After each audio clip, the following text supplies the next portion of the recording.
to another episode of the Preparedness Podcast, the podcast that brings you the best in preparedness information. You can find us online at thepreparednesspodcast.com. My name is Rob Hannes. I'm the host for the show. You can reach me at rob@prepcast.info. I know this is going to sound kind of odd asking this question on the podcast, but are any of you having difficulty downloading the podcast files? There's a direct link on all the podcast posts, at least those for the new series. I haven't got around to put the direct link for all the old ones, but I've had a couple comments saying that they're having difficulty downloading the files. So if you are having difficulty or have had difficulty, if you could email me at rob@prepcast.info and let me know what the difficulty was and if you solved it a certain way or something, because I want to make sure that, of course, it's as easy as possible to download the podcast. I'd appreciate it. A lot of you have signed up for the weekly tips, and I noticed that the last time I was in the admin that there are a small handful of you that haven't clicked on the verification link in the email that gets sent out when you sign up. You need to click on this link in order to actually get signed up. You have to fill out the form on my website, and that basically starts the process. And then what is going to happen is you get an email that basically confirms that you're the owner of the email. You got the email. You're verifying that you own that email. That's what actually begins the process of getting the tips. So if you've signed up for the tips and haven't received them yet, this might be why. So either go back and look for that email. I suppose you could go ahead and try re-registering, or you can send me an email, and I think I can go ahead and turn you on once I get a confirmation, from you that that's okay to do so. Well, here we are in the midst of the 2012 holiday season. This is being recorded at the end of November 2012. Thanksgiving has happened. Christmas is right around the corner. It's a good time to get with family. It's a good time to be with friends. It's a good time to have some good holiday cheer. But I want to remind you that you should not stop prepping just because it's the holiday season. In fact, it can be a really good time to increase your food preps because there are a lot of sales that go on around the holiday season. And you can, add to your larder, your pantry, and especially your freezer, whether it's turkeys or chickens or meat. If you repackage that in a nice vacuum sealed bag and stuff it deep down in your deep freezer, it can last a very long time. I have a couple posts, and I think I went on the podcast and talked about this, but we've been pulling out some meat out of our deep freezer that's been in there for 7 years, and it's absolutely perfectly fine. And in some cases, you can't even tell that it's been frozen for 7 years. Meat is also one of the more difficult foodstuffs to store. You can buy it in freeze-dried and dehydrated form, or make your own dehydrated meat, but it can be either expensive and or time-intensive.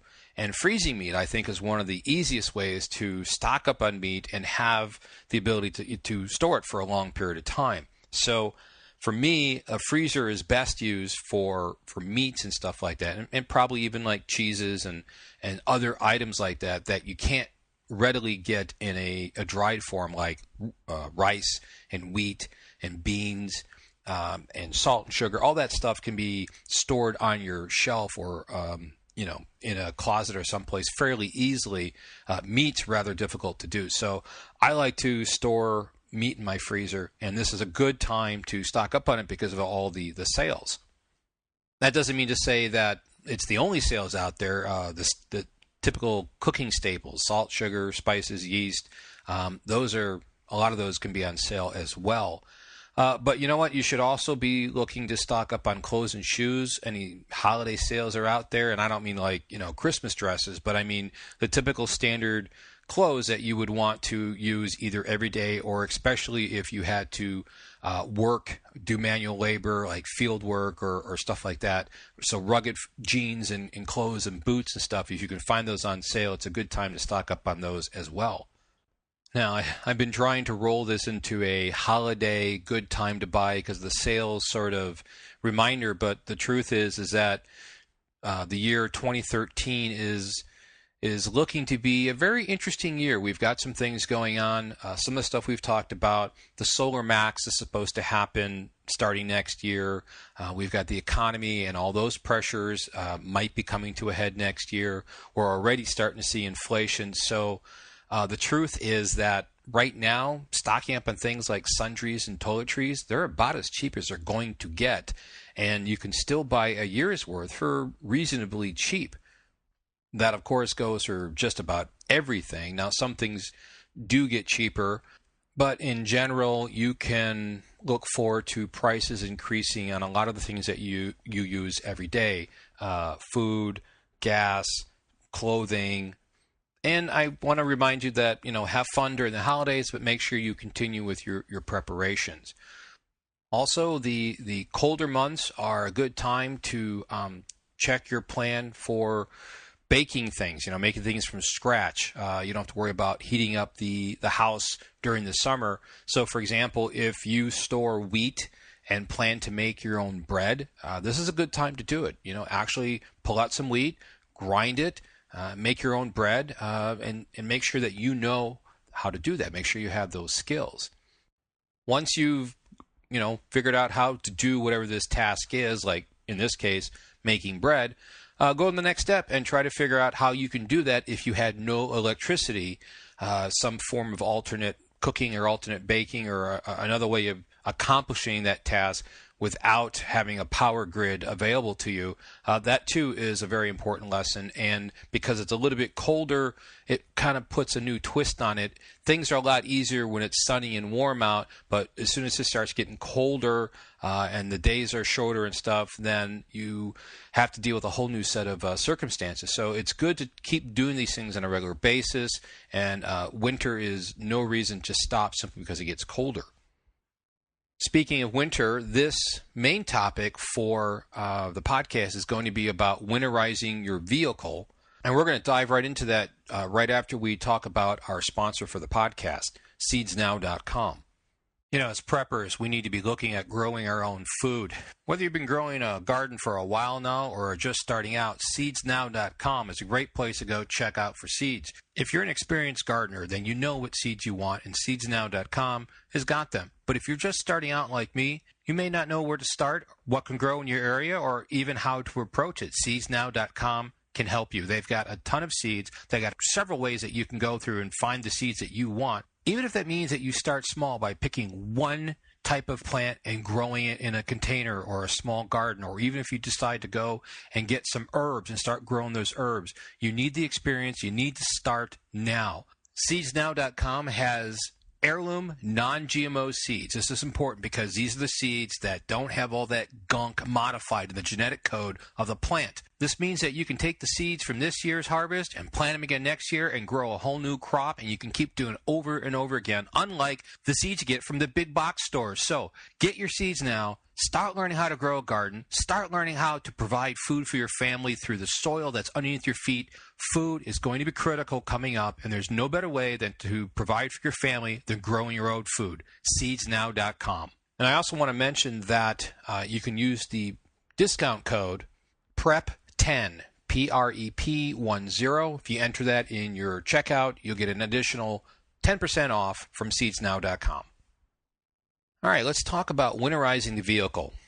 For a lot of you, winter is already here. I know there are parts of the country that have already received a couple snowstorms. However, it's never too late to go ahead and winterize your vehicle and get it ready for the winter. And you should add this as part of your annual checklist for getting ready for the winter. You need to winterize the vehicle itself, and you need to make sure that your kit, your survival kit that you contain in the vehicle is kind of winterized as well, because you need certain items that you don't need any other part of the year. Now, not that long ago, my friend Ryan and I had collaborated on a get home kit for him to keep in his car. He lives up in the northern Arizona area where they do get snowstorms. It does get very cold. It's much like living above the 40th parallel in America. So we wanted to make sure that he had a good kit that would allow him to get home in case there was a freak snowstorm or a bad snowstorm and he got stuck and had to walk, or if he got stuck and couldn't walk for whatever reason. He sometimes has to go up in the mountain to check radio towers, and if he was to get snowed in there, we wanted to make sure that he could last the several days that he would be stuck there, or had the equipment to walk home if he was close enough. So part of what we're going to cover in this podcast is that kit, that get home kit for his vehicle, and a lot of it is kind of winterized because of where he lives. We're also going to be covering some things to do for the vehicle itself. There are some things you should probably either add to the vehicle for winter, or things you need to check on the vehicle itself.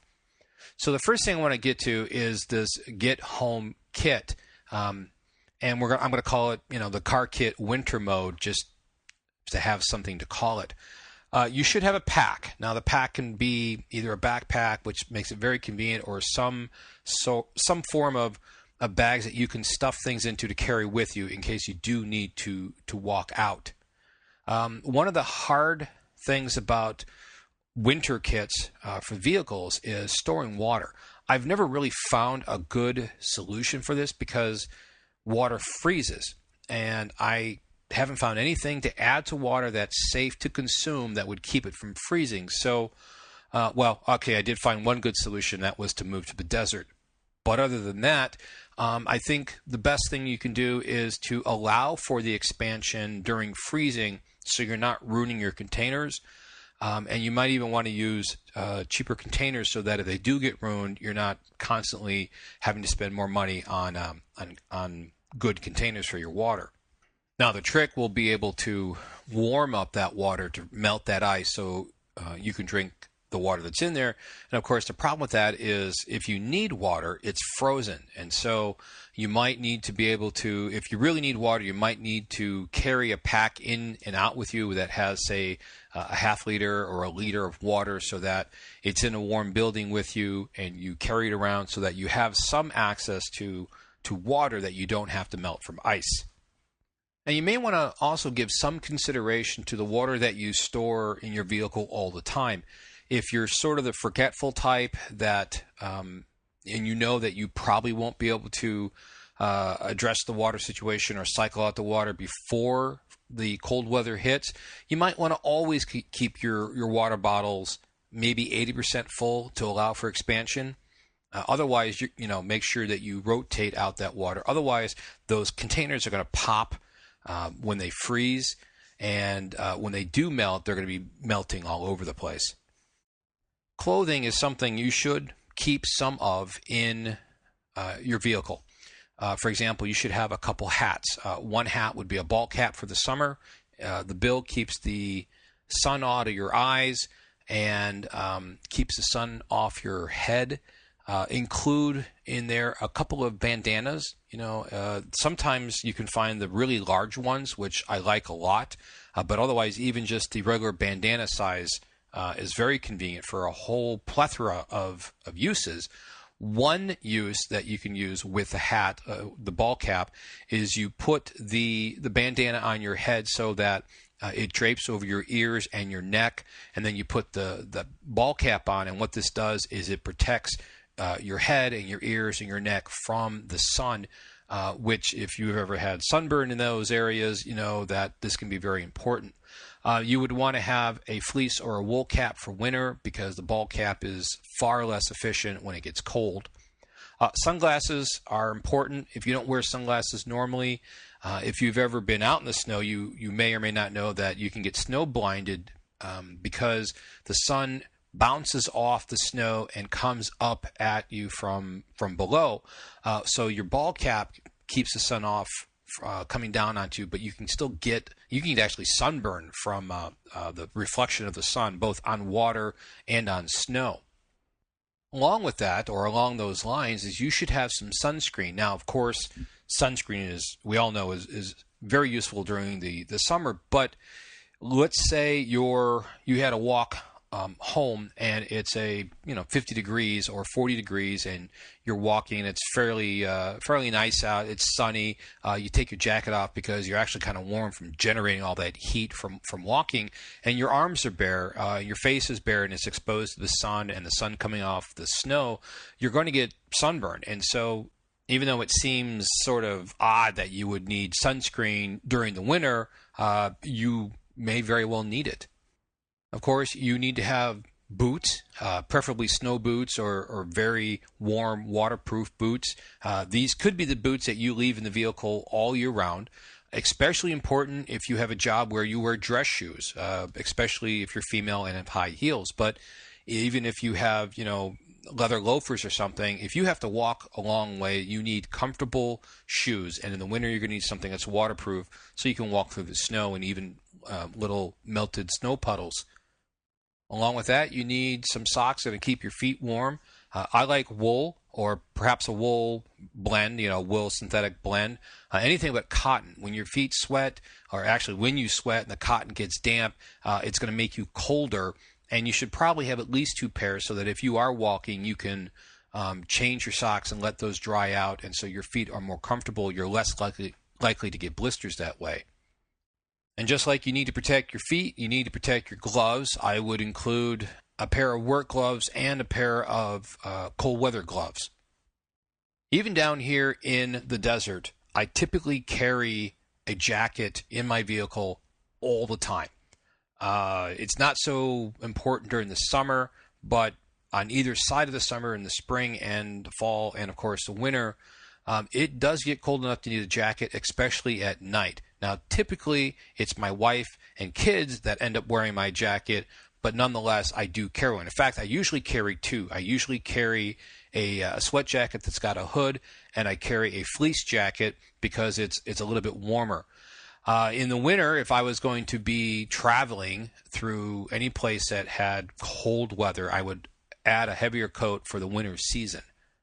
Now, if you live and work where it's cold most of the time of the year, or if you're susceptible to early freak snowstorms, you're probably better off keeping all your winter gear in your car or your truck year round.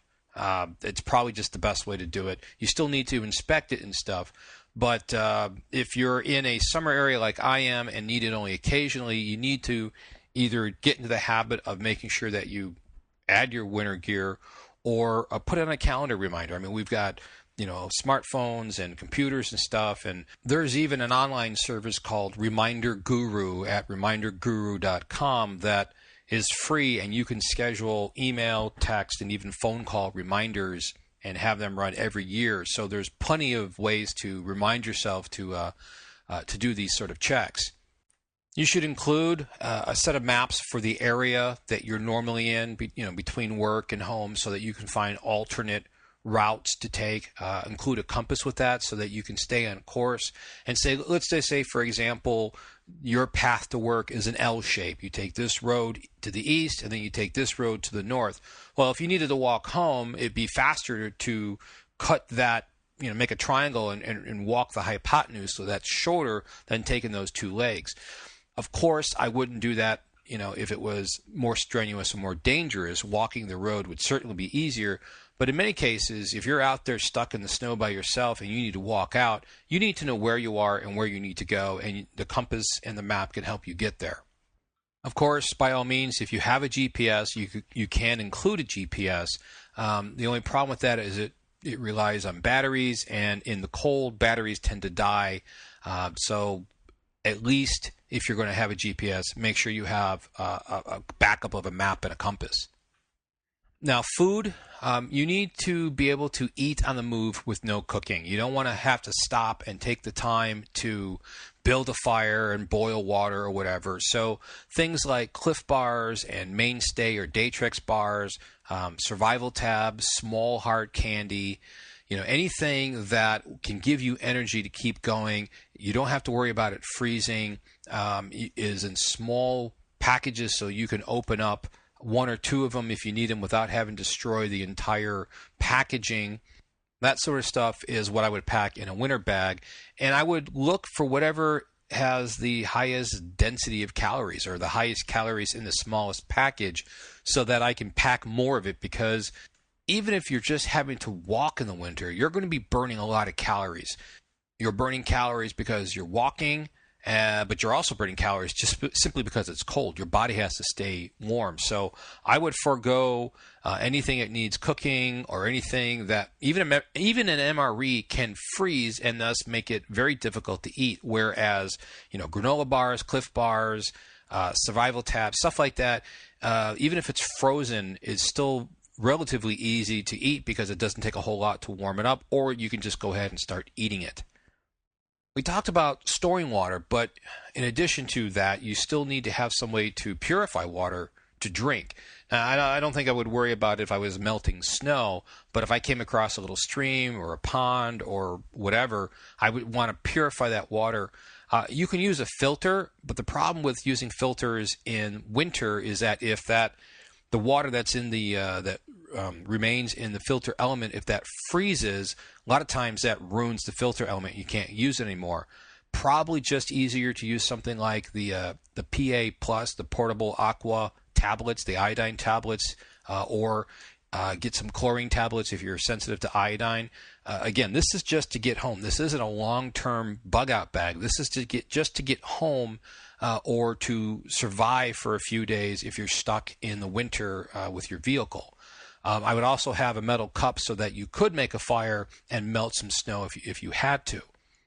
Even if you plan to stay in your car until rescued, if that's your plan, you're going to need some sort of warmth. Your vehicle is nothing but a metal box. It's going to get very cold. So make sure you have enough blankets or properly rated sleeping bag to be able to survive very cold temperatures. If you decide to walk out, you're going to need some form of shelter to keep the elements off of you, even if it's just a tarp or a poncho to be able to sleep overnight and not have to worry about getting wet from freezing rain or slushy snow or something like that. A tent, if you had a small tent, would be even better. But everything you pack into your bag means you're going to be burning more calories because you're carrying more weight tromping through the snow. You're going to need some lighting. I definitely recommend like a headlamp. I'm very fond of the headlamps because they leave both hands free. They're very efficient for use just in either repairing the vehicle or even just walking. Make sure you have some spare batteries. And if you need to, keep those batteries like in your coat so they're warm, because the batteries will perform better once they're warm. I would include some glow sticks just so you could have some light without having to actually waste batteries. And even a spotlight. The spotlight can be used for signaling. It's really handy for vehicle repair or finding out why your tires are spinning. And even if you have to walk out, at least you can find your way a little bit better or find out what's ahead before you actually get there. Of course, you're going to want to be able to start a fire. So, maybe a Bic lighter or a Zippo. Those only really work well when they're warm. So you're going to need to keep them inside your coat so they're warm. They're convenient. Matches might be better because they don't. It doesn't matter what temperature the matches are; they're going to light. But flint and steel should be definitely in there because it doesn't matter. You can always strike a spark regardless of how cold it is. I think though that you need to have a lot of enhanced tinder. So cotton balls with Vaseline or any of the fire cubes or whatever they have out there that will take a spark and ignite almost instantaneously and burn for a while. You're definitely going to need that sort of advantage when you're freezing and your hands are shaking and let's say you fell down in puddle and now you're wet and suddenly you're very close to being hypothermic, and so you need to get warm fast. You need to build a fire fast. You can't take the time to make sure you're finding the proper tinder. You pull out this enhanced tinder, you can get a fire going really quickly. When I gear up the truck for traveling, especially when I'm going to the North Country, going to northern Arizona, even just for the weekend to spend it with some friends, one of the things I always pack in the truck is my propane torch. It's a very convenient way to start a fire without having to worry about tinder and kindling and stuff. Now, it won't ignite a log, but I can skip the beginning process of tinder and kindling and stuff like that, and go basically to small sticks and have a fire going relatively quickly. Another item I'm going to throw here in the fire category that most people probably wouldn't think of, at least I didn't think of it until I saw it done, is to keep some road flares. Those flares where you strike them and they start burning because they're full of magnesium. They usually burn red. These are excellent fire starters. We have used these a couple times to start fires when we go camping in the desert. Instead of trying to start a fire from basically scratch using tinder, then kindling, then small pieces of wood, and work your way up to a big log, we just skipped all of that, went right to the big log, stuck a road flare in there, and that road flare ignited that wood, and it was great. We didn't have to worry about it, and it's an excellent way to start a fire. And I would definitely recommend having several of those in your vehicle in case you absolutely need to start a fire. Well, the next thing that we had put on this list was comfort items. And this included things like bug repellent, a first aid kit, an N95 mask just in case you needed to protect yourself from dust or smoke debris, stuff like that. Over-the-counter medicines for pain, allergy, diarrhea. I would include some sort of caffeine, whether it's like Vibrant or 5-Hour Energy, something to keep you awake and going. Moleskin, foot powder, a hygiene kit, which could be something as simple as toilet paper, baby wipes, and hand sanitizer, a toothbrush and toothpaste, or a small container of salt and baking soda. Now, this isn't really critical, but brushing teeth goes a long way for boosting morale, and a lot of times morale is what's needed in order to have a brighter outlook on what's coming for the day. I would include a small AM/FM radio with some earbuds. The earbuds make it easier on the batteries. Some towels, both cloth and paper towels. And one thing that I notice that happens a lot when it's cold is that hands dry out and they start to crack and they can bleed. Not only is it painful, but you open up your skin to infection and stuff. I find that having some hand lotion and putting the lotion on the hands every once in a while helps keep that from happening. And it sounds kind of weird to need hand lotion and sunscreen in a cold environment, but those are some things that I really do find handy. Now, you should have some form of protection, whether you carry concealed or you have something in your truck. You need to be able to protect yourself. Whatever measures you take to protect yourself, I recommend a firearm of some sort, but whether it's a stick or pepper spray or something like that, make sure you can protect yourself, because again, if you're stranded out there, if you can't drive through the snowstorm, that also means that the police can't get to you, and you're going to need to be able to protect yourself if needed. Some tools to consider: rope and parachute cord. Actually, I think you should have lots and lots of parachute cord. If you ever need to build anything, a stretcher or a travois, which is kind of like a stretcher with half that drags on the ground, or shelter or something like that, you're going to need lots of cordage, and parachute cord is excellent stuff. Some sort of multi-tool, that has a bunch of little tools in it, like a Gerber or a Leatherman or something like that. An axe is quite handy. A shovel, small roll of duct tape, tools for fixing the truck, jumper cables, and spare fluids. I mean, those are always good things to carry in your vehicle, whether it's winter or not.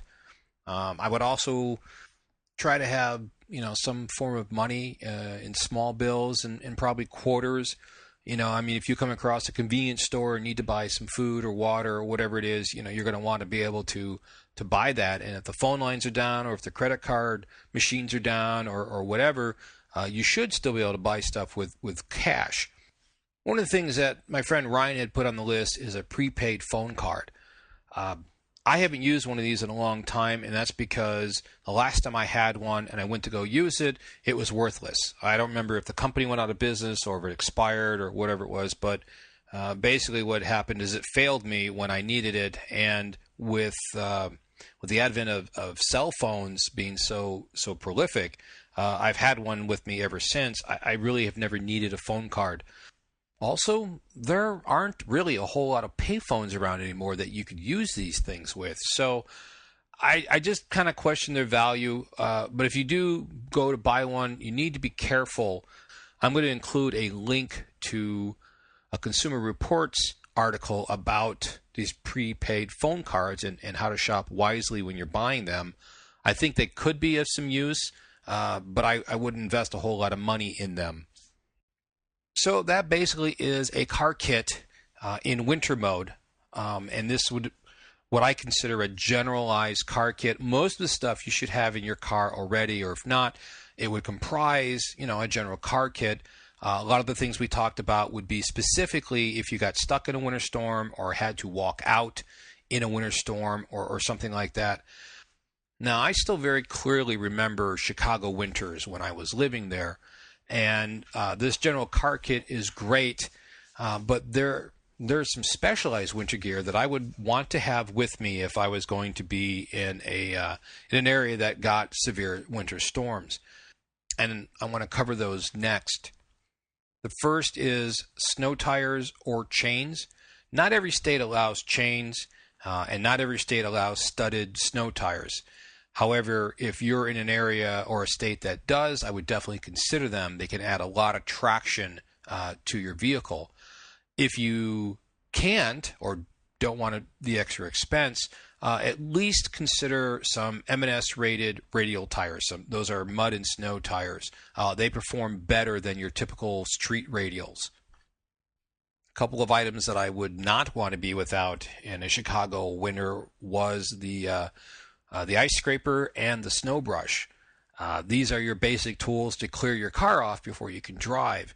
And you definitely want to have all your windows clear for the most visibility that you can get. I remember seeing a lot of people, they would carve out of the snow on their windshield this little bitty like porthole and drive around. That's extremely dangerous. And if I remember right, illegal.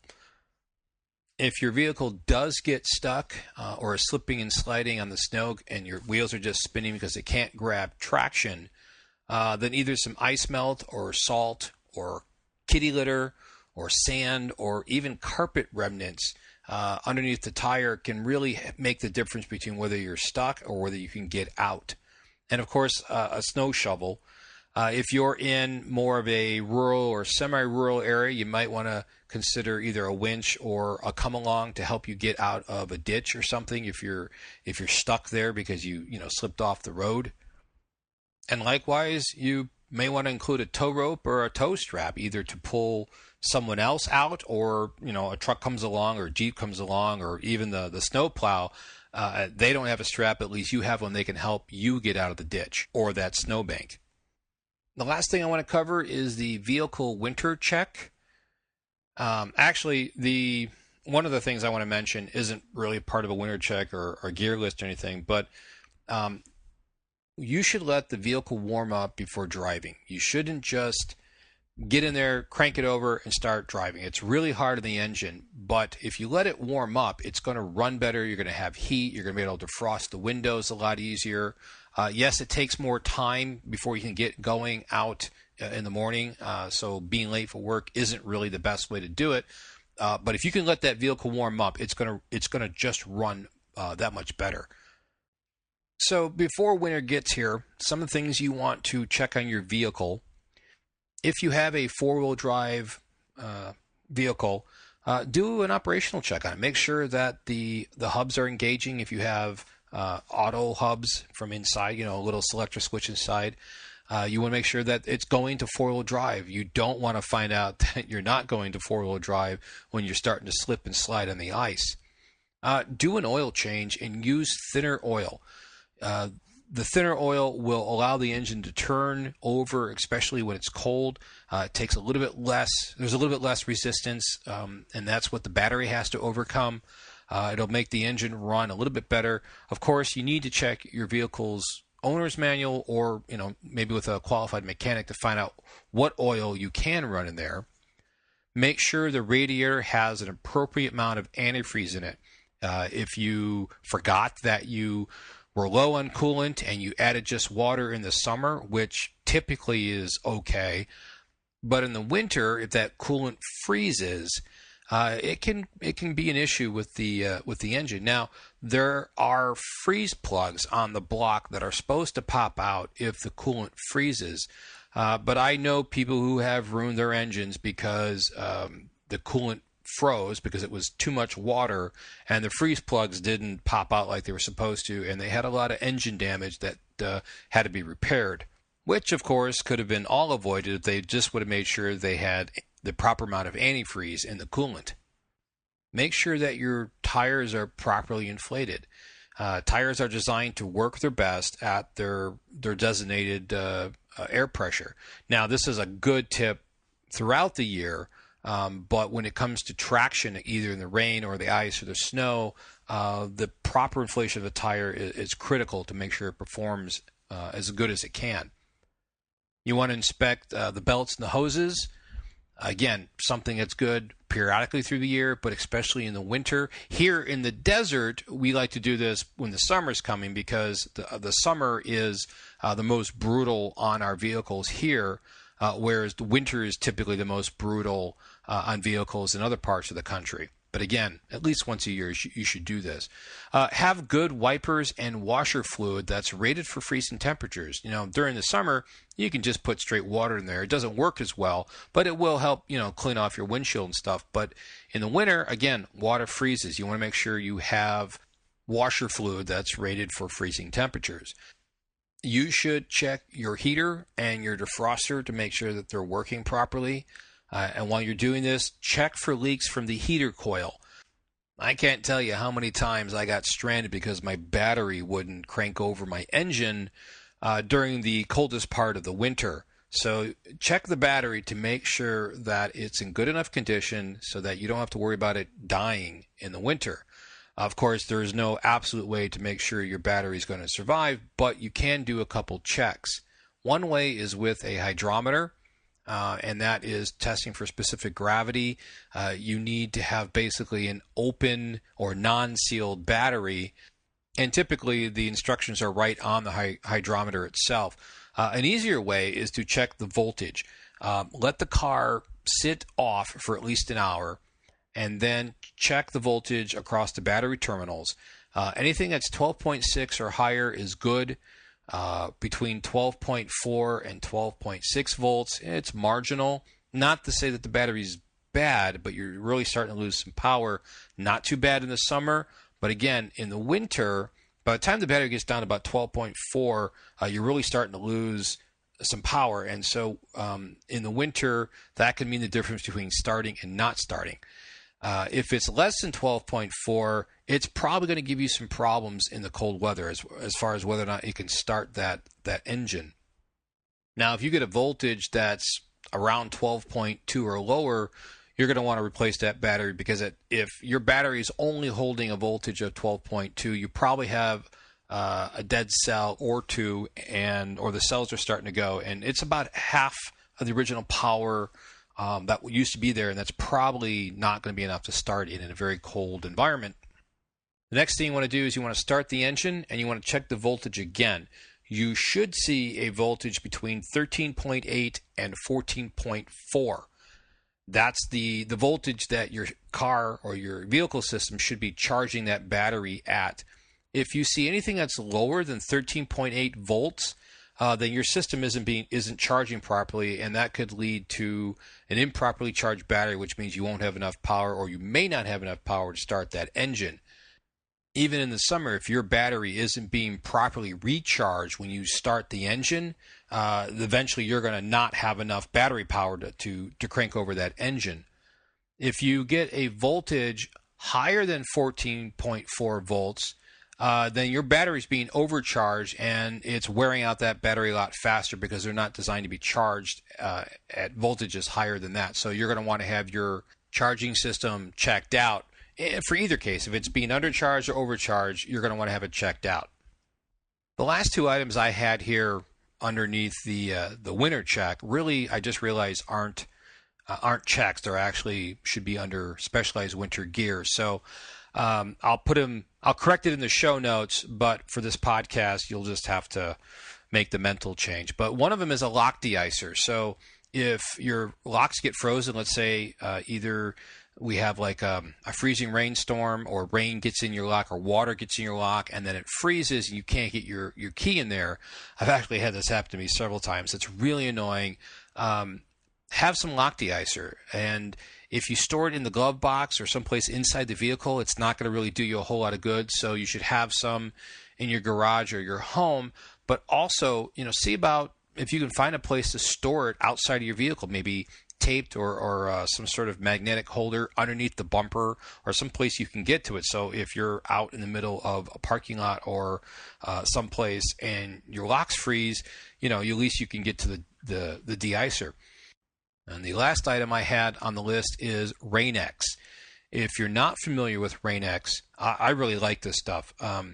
What it is a liquid that you basically squirt onto your windshield and you rub it in, and what it does is it fills in all the little nooks and micro pores of the glass, so it's very, very slick, and it causes water to run off. So when it's raining and you're driving down the street, the wind pressure or the wind that hits the windshield slicks the rain off your windshield, and it makes it much easier to see what's going on. I really like the Rain-X. We don't get enough rain down here in the desert to actually keep my windshield coated with this stuff because, well, we just don't get enough rain. However, they do have a product that I do use, and that is their windshield washer fluid. It's washer fluid that has Rain-X in it. It doesn't work quite as good as if I had applied the Rain-X manually to the windshield, but it works well enough that that's what I use for washer fluid in both of my vehicles here. If you're not familiar with Rain-X, I really suggest that you go out and get some, read the directions, and apply it to your windshield, especially just before it rains. It makes a big difference on how well you can see, especially a heavy downpour or even a snowstorm. And just to be clear, you have to be driving for it to work well, and I think you have to be driving at least a certain speed because it needs the wind to help slick the rain off the windshield. But I consider it part of my safety equipment because it really does help me see better when there's precipitation falling on my windshield. And that is going to wrap up this podcast on winterizing your vehicle. I want to thank you for downloading and taking a listen to the podcast. You can reach us through the website at thepreparednesspodcast.com, on Facebook at facebook.com/preparednesspodcast, on Twitter as Prepcast, and of course, you can always email me directly at rob@prepcast.info. Until next time, enjoy life, enjoy the holidays, and be safe.